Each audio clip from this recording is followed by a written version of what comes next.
മത്സ്യത്തൊഴിലാളി ക്ഷേമവുമായി ബന്ധപ്പെട്ട വൈക്കത്ത് നിയമസഭാ സമിതി നടത്തിയ യോഗത്തിൽ സർക്കാരിനും വകുപ്പ് ഉദ്യോഗസ്ഥർക്കുമെതിരെ രൂക്ഷ വിമർശനവുമായി മത്സ്യത്തൊഴിലാളികളും സംഘടനാ പ്രതിനിധികളും രംഗത്തെത്തി.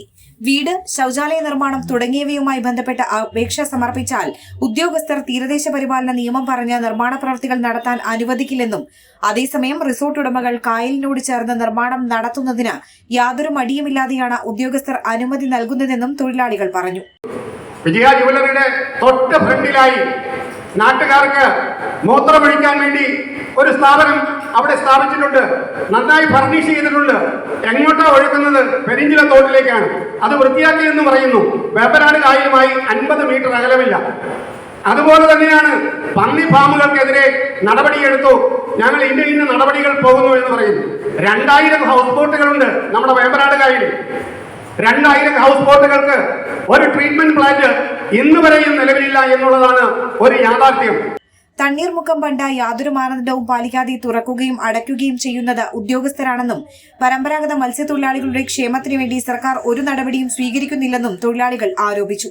മത്സ്യലഭ്യത കുറവ്, കായൽ മലിനീകരണം, പോളപ്പായൽ മൂലമുള്ള പ്രശ്നങ്ങൾ അടക്കമുള്ളവ തൊഴിലാളികൾ ചൂണ്ടിക്കാട്ടി. സമിതി ചെയർമാൻ PP ചിത്തരഞ്ജൻ MLA മാരും സമിതി അംഗങ്ങളുമായ കാനത്തിൽ ജമീല, MK അക്ബർ എന്നിവരാണ് സിറ്റിംഗ് നടത്തിയത്. തെളിവെടുപ്പിൽ CK ആശ MLA, വൈക്കം നഗരസഭാ അധ്യക്ഷ പ്രീത രാജേഷ്, കോട്ടയം ഡെപ്യൂട്ടി കളക്ടർ ജിനു പുന്നൂസ്, തദ്ദേശ സ്വയംഭരണ വകുപ്പ് joint director Binu John, fisheries deputy director Ramesh Sasidharan, Jyothilal എന്നിവർ പങ്കെടുത്തു. ഉൾനാടൻ മത്സ്യത്തൊഴിലാളികളുടെ ക്ഷേമത്തിനുതകുന്ന രീതിയിൽ സമഗ്രമായ റിപ്പോർട്ട് സർക്കാരിന് സമർപ്പിക്കുമെന്ന് സമിതി ചെയർമാൻ PP ചിത്തരഞ്ജൻ MLA പറഞ്ഞു.